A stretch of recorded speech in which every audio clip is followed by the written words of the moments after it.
there are some problems which Western people have in understanding the life of Zen. And I thought that before we go any further, I would devote this program to discussing one of the most crucial of these problems. It keeps coming up as people in the West learn about Zen or in some way come under its influence, whether they be painters or writers or just so-called ordinary people. And I think the central problem is the question of whether Zen is a kind of capricious, do-as-you-like spontaneity, or whether it's a very rigorous discipline. If you read, say, a book like The Dharma Bums by Jack Kerouac, you might get the impression that Zen is simply living the way you feel, following the natural rhythm of your own spontaneous inner life. On the other hand, if you read some of the books by Dr. Suzuki or other authorities on Zen, you will gather quite the contrary, that it's an extremely rugged and difficult undertaking. And what the old masters have to say about this is sometimes rather confusing. For example, the old Chinese master Lin Chi has this to say: in Buddhism, there is no place for using effort. Just be ordinary and nothing special. Move your bowels, half water. When you're hungry, eat. When you're tired, go and lie down. The ignorant will laugh, the wise will understand. Then another old master, Matsu, says, in the way, that is the Tao, there is nothing to discipline oneself in. If there were, the completion of such discipline would be the destruction of the Tao. On the other hand, if there is no discipline at all, one remains an ignoramus. So they seem to say, no, it isn't a discipline, and yet, yes, it is. And therefore, we, outsiders, trying to understand what's going on, remain profoundly puzzled. For on the one hand, you see the kind of floating life idealized by the old master. The life of cloud and water. As I told you, a Zen monk is called Synths, which means that he drifts like a cloud and flows like water. But on the other hand, here they are in their monasteries, or more correctly, seminaries, living a very rugged life under the stern supervision. And so to understand this problem, I want to go back and look at Zen in a social setting so that we can understand what kind of thing it is. And to do that, I want to introduce you to some technical ideas which Buddhism has about the basic nature of the universe so that we can understand the function of Buddhism in relation to these ideas.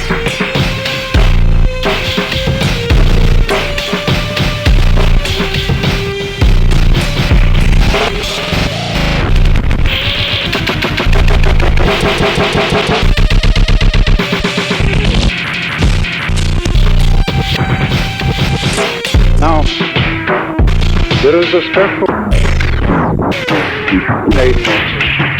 fundamental Buddhist idea of the character of the universe in which we live. And this Sanskrit word is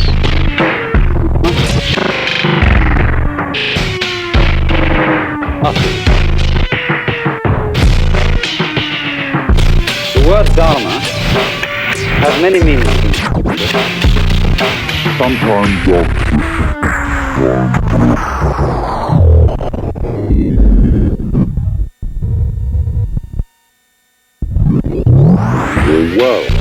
So This is the doctrine of the whole function of the universe.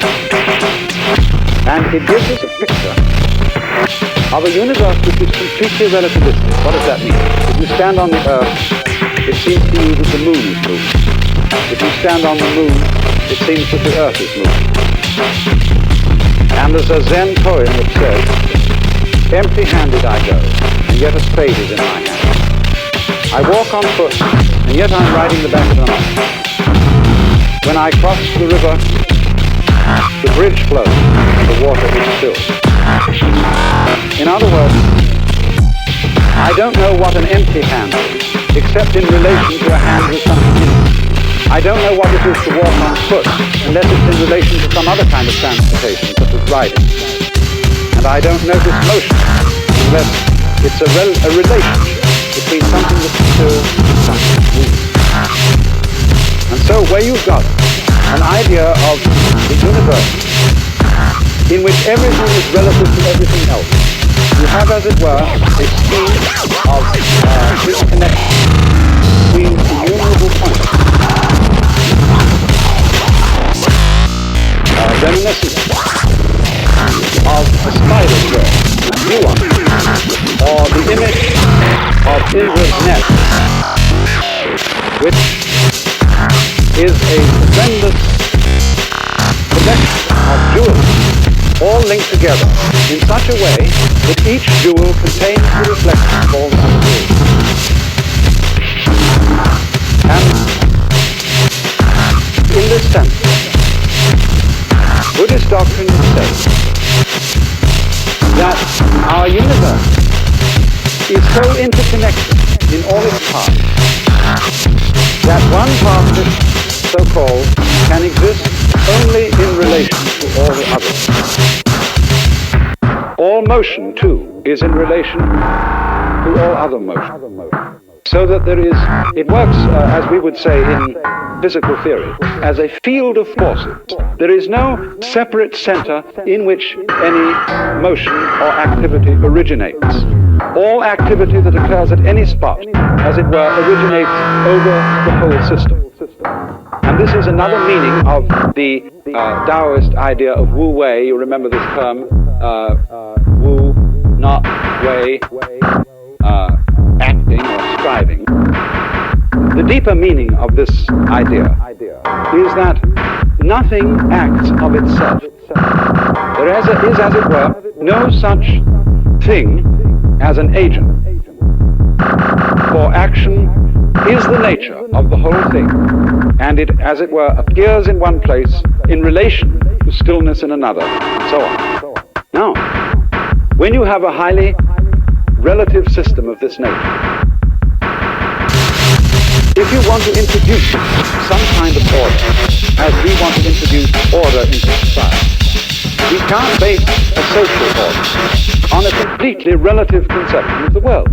Because in order to have cosmos instead of chaos, you've got to have some standards. But since these standards don't exactly exist in the universe, we invent them. And therefore our social life depends, as it were, on practicing certain deceptions.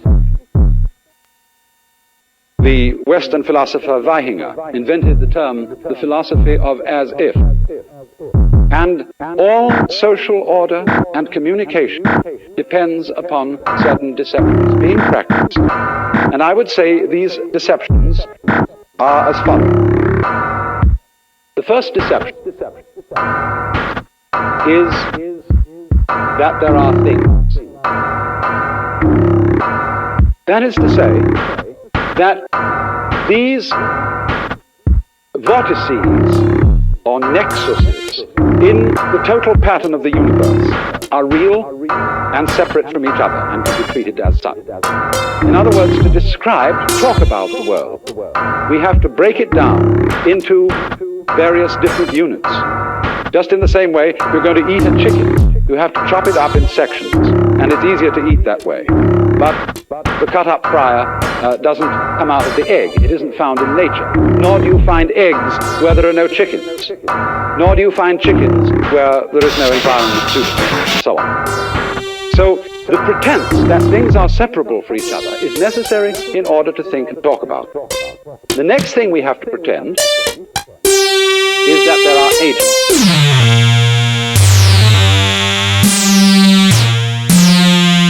That, in other words, the human individual is a separate thing, originating action and responsible for it. But in this conception of the completely relative universe, action does not originate, but is the property of the whole field, as it were, focusing action at it. But for purposes of social intercourse, we have to pretend that we are individual agents from whom action comes. And this pretense is enhanced by the third step. Reward and punishment.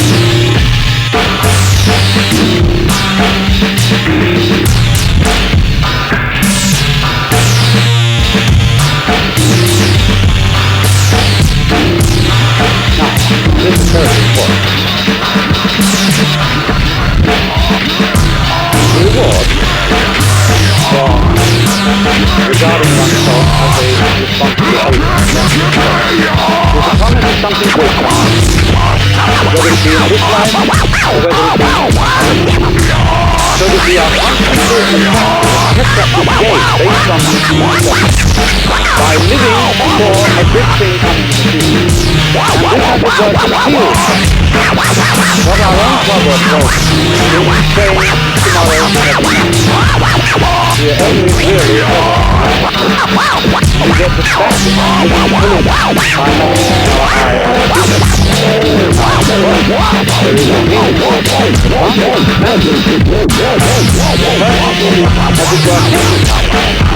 And unable to be awake now really has no use in plans, because when this plan's developed, we won't really be able to enjoy it. Punishments are not only the punishments that parents and teachers leave out to the calculus of children, but we begin to get the feeling that, for example, things like disease or accident, that death too, and as if that weren't sufficient, societies have always invented a complicated system of post-mortem retribution, varying heaven and hell, whether they are permanent or impermanent, if the rewards and punishments are further extended. Now, this system of perception, we could say creative perception, but I don't want the word perception because it's bad, is inculcated into us every culture in the world. And it leaves a permanent mark. Mark is that we come to believe that these three things are real.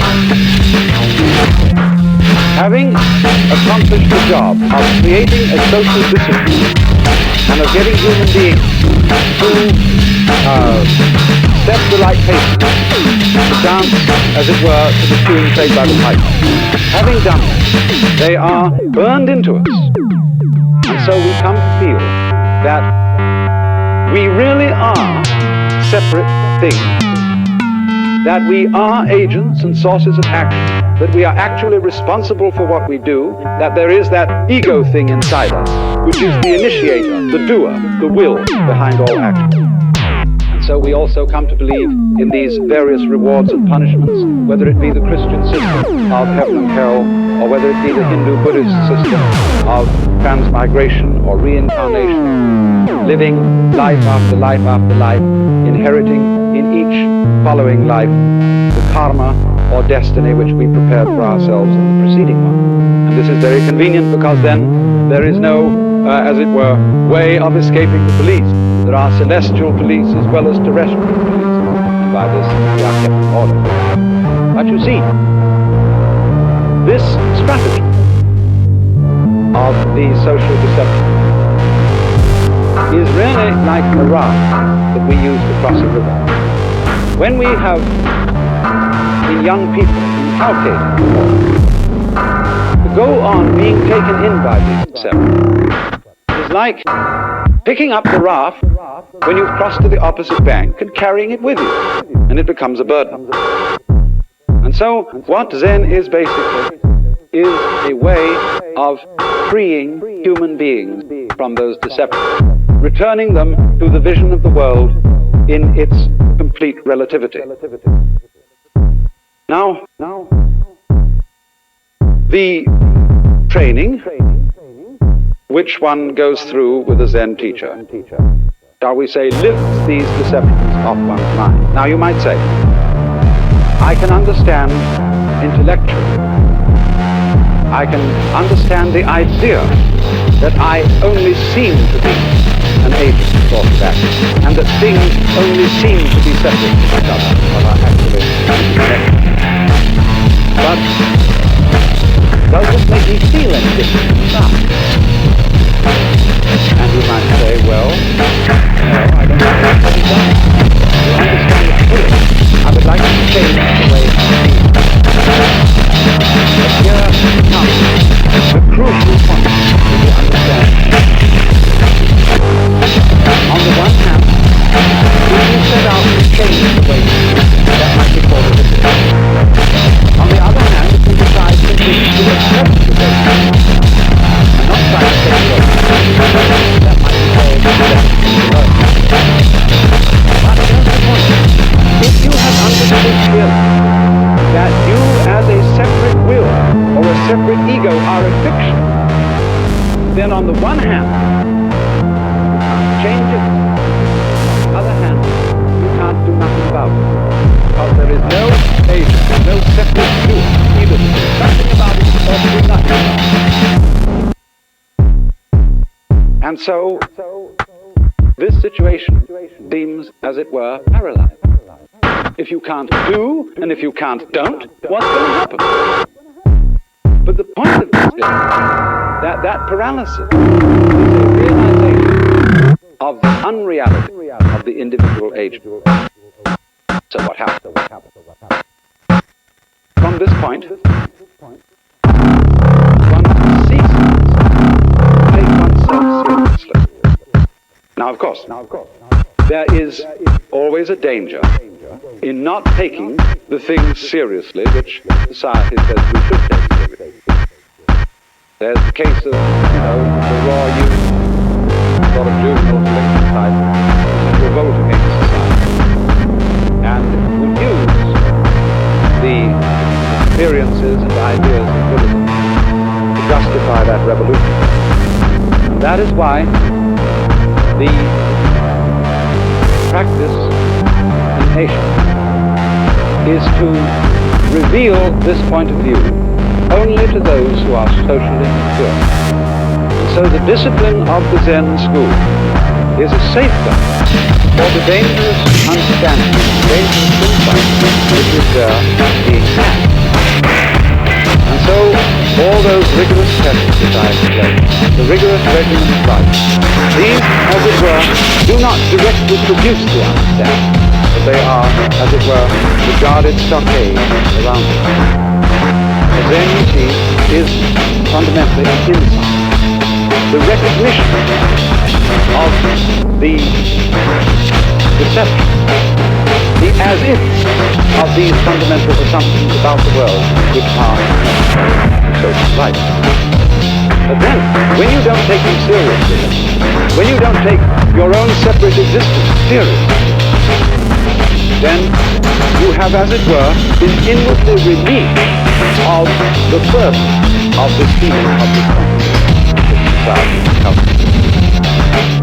And so you might say that the object of Zen is not to obliterate the order of society or to get rid of its conventions, but to enlighten it. To treat the convention unconventional. And this is reflected in the art of Zen, as where you see this Zen monk,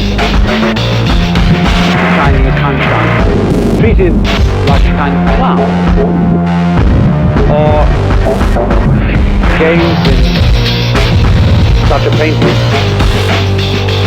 as this, which shows the great master, Hakuin, Japanese master of the 17th century. This was painted by one of his students, and Hakuin himself wrote a poem about it. And here is the man, you see, who doesn't take himself seriously. It says, "In the assembly of 1,000 Buddhas, the one disliked by 1,000 Buddhas. In the company of a multitude of demonic spirits, the one hated by all the demonic spirits." Such an ugly, shabby, dim-sighted, poor-headed one that he is. As he is portrayed here, his ugliness is all the more aggravated indeed. Or again, art treated artlessly in this vase of flowers by the modern Chinese painter Bai Shi.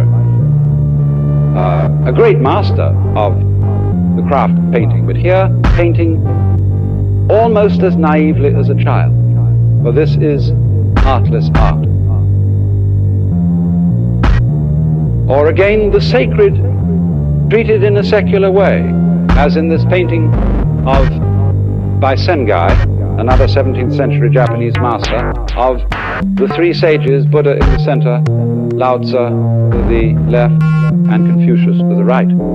You see they're treated in this slightly humorous vein that doesn't take them quite seriously.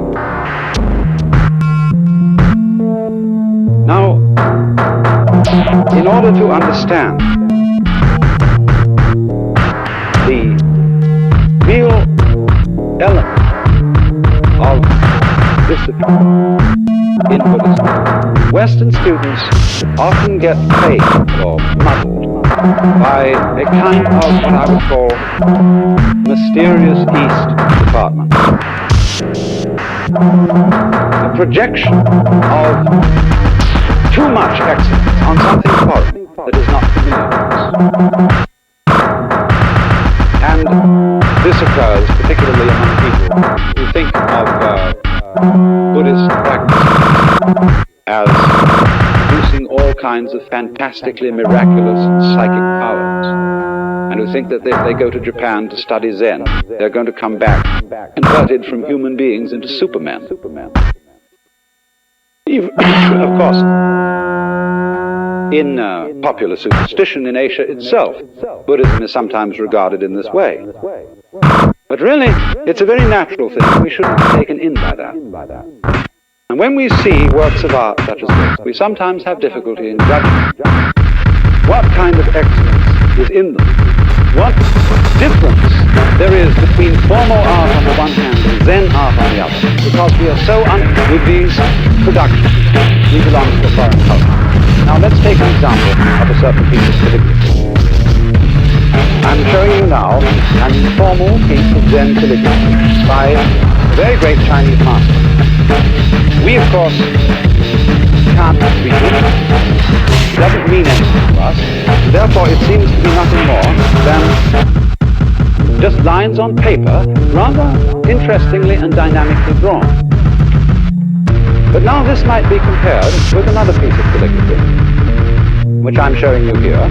This, like the one done by the Chinese master, is also written by someone to whom the written forms have been familiar all his life. He's practiced them again and again and again, and he's written them in the same kind of cursive, running, informal style. But you see, here it is. The moon and the water, written in English with flush, with the same amount of fundamental practice involved, in forming the letters that anybody goes through in China or Japan to learn to write.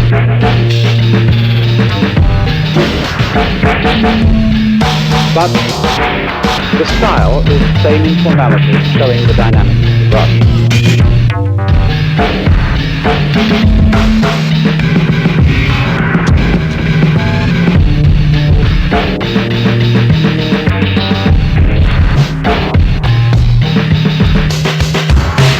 So you see, a great part of the discipline is simply the discipline of Far Eastern culture, whether it be the way of life, such as the moral and ritual principles, whether it be the the art of painting, or of writing, or of gardening, or whatever it may be.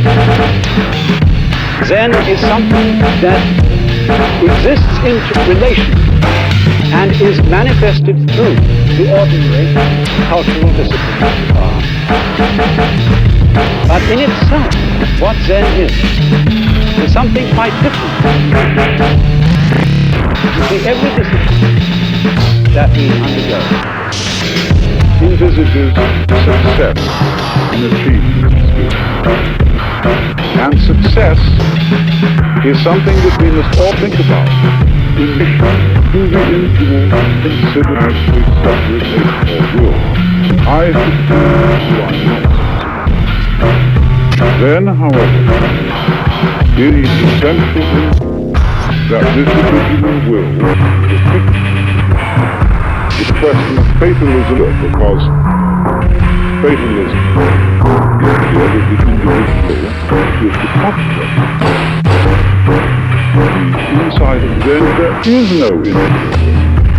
And therefore, Zen is fundamentally a matter. It's outside the range of fatalism. And therefore, outside the discipline or no discipline. One of the best books about it is called Zen Art of Archery by a professor. And it describes a man who's so proficient in the study that he hits the bullseye dark.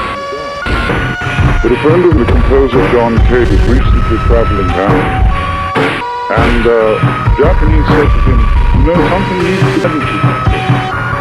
We have a very highly regarded Zen archery master, and he can't even hit his eye in broad daylight.